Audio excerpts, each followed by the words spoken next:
Extra, extra, la historia de las cosas le trae los mejores recorridos históricos de YouTube. Soy Becca Duncan y esto es La Historia de las Cosas. Acompáñame a descubrir la historia del periódico.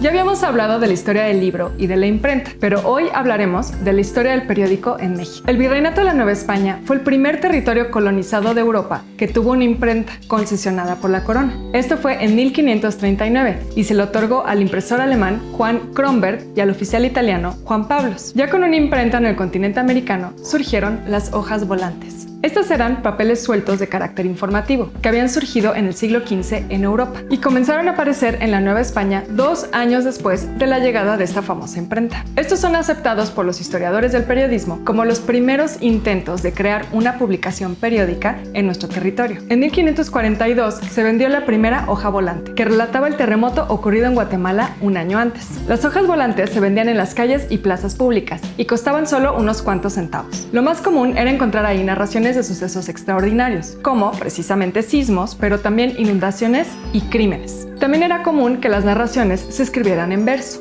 En Francia se les llamaba canards, de canario, pues el papel en el que se imprimían era amarillo. Y en España se conocían como literatura de cordel, ya que los vendedores las colgaban de un cordel para así exhibirlas en la calle. Este nombre, por supuesto, también fue muy común en la Nueva España. En esa época surge también el término de nota roja, pues la Inquisición ponía carteles en las calles y plazas de la Nueva España con un sello rojo para anunciar las ejecuciones públicas. Poco después llegaron otras publicaciones periódicas, como los almanaques, que también eran muy populares en Europa. Una muestra de ellos fue el Mercurio Volante, creado por Carlos Sigüenza y Góngora en 1639, que era una entrega básicamente de ciencia e historia. No fue hasta el siglo XVIII que nacieron las gacetas. A diferencia de las hojas volantes, estas tenían una periodicidad específica e informaban de manera noticiosa. El modelo de estas publicaciones estaba basado, de nuevo, en las que ya existían en Europa. En 1666 apareció la Gaceta General, sucesos de este año de 1666, provisiones y mercedes en los reinos de España, Portugal y Nueva España.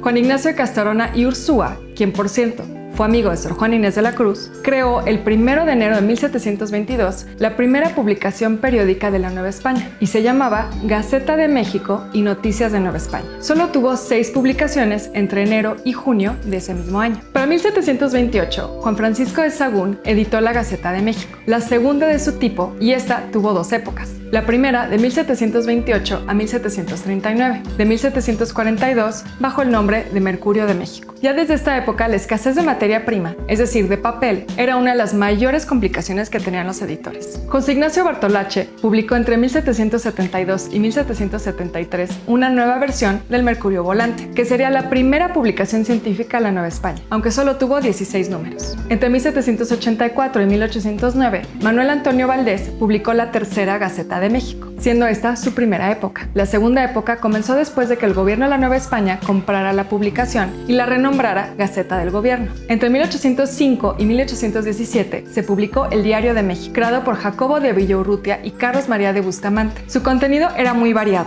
pero lo más sobresaliente fueron sus colaboradores, pues en él escribían personajes como Joaquín Fernández de Lizardi, Andrés Quintana Roo, Francisco Sánchez de Tagle y José Manuel Sartorio. Se convirtió en una publicación fundamental para entender la primera mitad del siglo XIX en México y probablemente fue el primer periódico como tal en la historia de nuestro país, pues fue la primera publicación que se editaba de forma cotidiana, de ahí el nombre de diario. Lo más interesante del Diario de México es quizá el hecho de que su publicación atravesó el inicio de la independencia. Este periodo fue fundamental para el periodismo mexicano. Por el otro, es el momento en el que se convierten en medios para difundir ideas políticas consideradas como radicales y, por supuesto, críticas del gobierno en turno. Así, la época de la independencia fue un momento en el que los periódicos lograron por primera vez ser más que solo publicaciones informativas. A partir de ese momento empezaron a tener también textos de opinión con un importante contenido político. A lo largo de la lucha por la independencia surgieron muchos diarios de este tipo, como El Despertador Americano, El Anti-Hidalgo, El Español, El Centinela contra los Seductores, El Ilustrador Nacional y muchos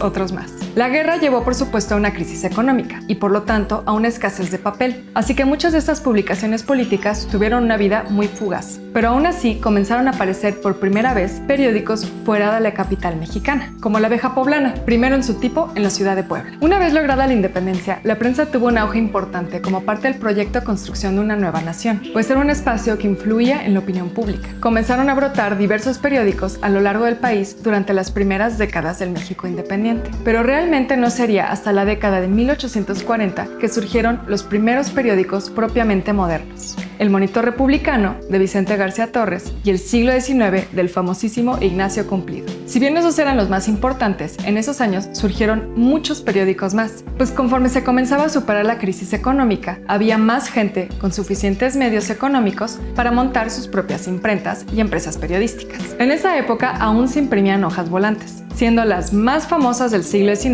las que producía la imprenta de Vanegas Arroyo y que eran ilustradas por el famosísimo José Guadalupe Posada. Estén al pendiente a los básicos del arte porque muy pronto les platicaré de él. En ella se continuaba la tradición de narrar hechos extraordinarios e incluso fantásticos, pues también se incluían historias fantasmales a manera de corrido. En 1896 nació una publicación que cambiaría la historia del periódico en México, El Imparcial de Rafael Reyes Espíndola. ¿Por qué fue tan importante? Pues porque Espíndola introdujo el periodismo industrial al país, siendo el primer periódico en imprimirse con el sistema de linotipos y rotativas. Esta era tecnología de vanguardia y esto le permitió ser también el primer periódico con un gran tiraje, pues cada día circulaban alrededor de 75,000 ejemplares por las calles de la Ciudad de México. Espíndola no solo importó estas máquinas de Estados Unidos, sino también varios géneros periodísticos que eran considerados muy innovadores, como la entrevista y el reportaje. También fue el primero en incluir cables en su periódico, es decir, noticias internacionales enviadas por agencias. Se les llamaba así pues eran recibidas por cable telegráfico. El Imparcial fue así el primer diario que contaba con los servicios de la agencia Associated Press, o AP. Después de que el Imparcial fuera incautado por el gobierno, sus modernas rotativas fueron reutilizadas para fundar el periódico El Universal, el más antiguo en circulación en la Ciudad de México. Las rotativas de Espíndola fueron utilizadas por este diario hasta los años 70, cuando surge la nueva tecnología del offset.